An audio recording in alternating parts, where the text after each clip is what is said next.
दोस्तों नमस्कार, मैं सुबोध कुमार। आप देख रहे हैं खबर नेशनल टाइम्स। आज की हमारी ये खास रिपोर्ट न केवल एक मूर्ति की कहानी है, बल्कि ये न्याय, समता, संविधान के सम्मान की लड़ाई भी है। ग्वालियर हाई कोर्ट परिसर में डॉक्टर भीमराव अम्बेडकर की एक शानदार प्रतिमा लगाई जाएगी। ये प्रतिमा सिर्फ एक मूर्ति नहीं, ये करोड़ों बहुजनों की उम्मीद, आत्मसम्मान और न्याय की पहचान है। लेकिन जब इस प्रतिमा पर सवाल उठे, जब कुछ वकीलों ने इसे हटाने की मांग की, तो पूरा देश चौंक गया।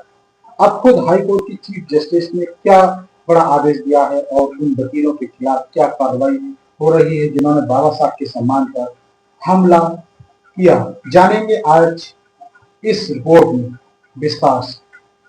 वीडियो को अंत तक जरूर देखिएगा, क्योंकि यह सिर्फ एक खबर नहीं, यह एक आंदोलन की लड़ाई है और एक बड़ी पेशकश है। सबसे पहले जानते हैं कि ग्वालियर हाई कोर्ट में बाबा साहब की मूर्ति की स्थापना कैसे हुई। हाई कोर्ट बार एसोसिएशन के कई प्रगतिशील वकीलों ने यह प्रस्ताव रखा कि कोर्ट परिसर में संविधान निर्माता डॉक्टर अंबेडकर की प्रतिमा लगनी चाहिए। मूर्ति बेहद सुंदर और भव्य बनाई गई।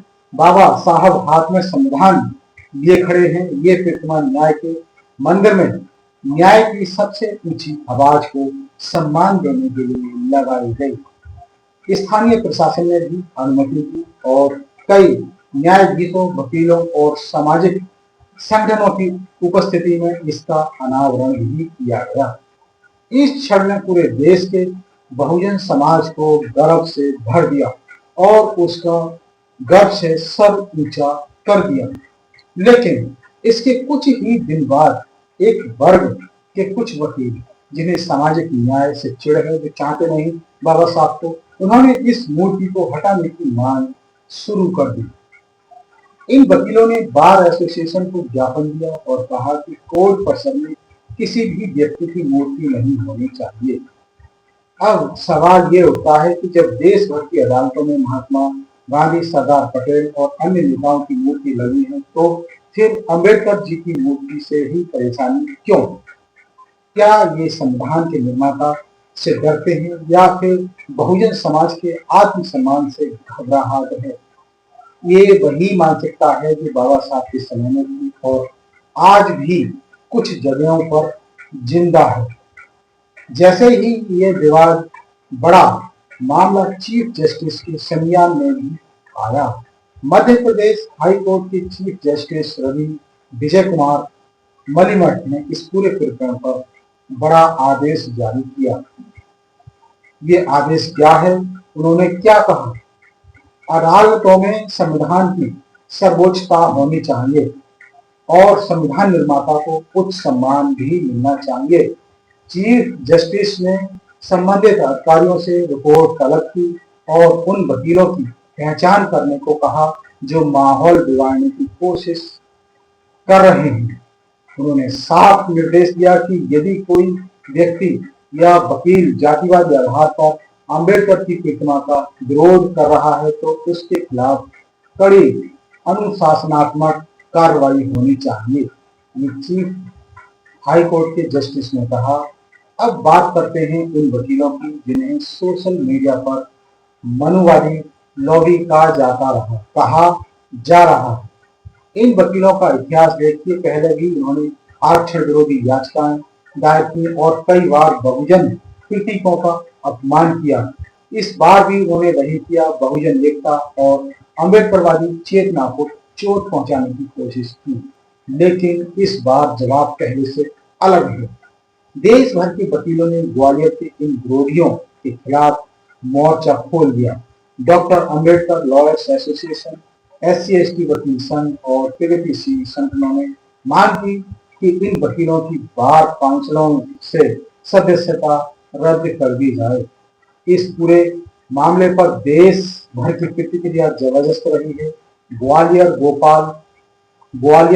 भोपाल, दिल्ली, मुंबई, पटना, लखनऊ, हर जगह अंबेडकर समर्थक सड़कों पर उतरे। सोशल मीडिया पर जबरदस्त ट्रेंड चला। हैशटैग बाबा साहेब जिंदाबाद, hashtag justice for Ambedkar station. हजारों लोगों ने वीडियो और पोस्ट में एक ही बात की कि बाबा साहब सिर्फ एक व्यक्ति नहीं, विचार है, उन्हें हटाया नहीं जा सकता। यह आंदोलन अब केवल एक शहर की बात नहीं रही, बल्कि यह देश भर में बहुजनों के आत्मसम्मान और अधिकारों की लड़ाई बन गया है। सवाल उठता है कि आगे क्या होगा। चीफ जस्टिस के आदेश के बाद माना जा रहा है कि अंबेडकर की प्रतिमा को कोई खतरा नहीं है, बल्कि कोर्ट परिसर में संविधान और सामाजिक न्याय के प्रतीकों को और जगह दी जाएगी। साथ ही बार काउंसिल और न्यायिक संस्थाएं ये भी विचार कर रही हैं कि जातिवादी मानसिकता रखने वाले वकीलों पर कैसे लगाम लगाई जाए। संभव है कि भविष्य में वकीलों के लिए संविधान शिक्षा और सामाजिक समरसता पर विशेष प्रशिक्षण भी अनिवार्य किया जाए। ये तमाम प्रक्रियाएं चलाई जा रही हैं। साथियों, बाबा साहब ने कहा था कि हमारा असली सम्मान तभी होगा जब हम अपने अधिकारों के लिए खड़े होंगे। आज का ये मामला हमें यही सिखाता है कि बाबा साहब की मूर्ति पर उठी उंगलियों को हमने झुकाया है न्याय और एकता की ताकत से। अब बारी आपकी है। इस वीडियो को ज्यादा से ज्यादा शेयर करें, बहुजन एकता का संदेश फैलाएं, कमेंट पे लिखिए जय भीम।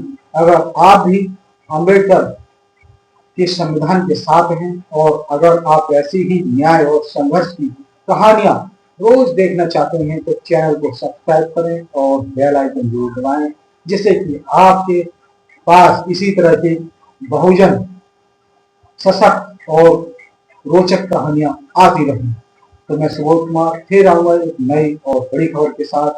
तब तक के लिए धन्यवाद, नमस्कार, जय भीम, जय संविधान, जय भारत।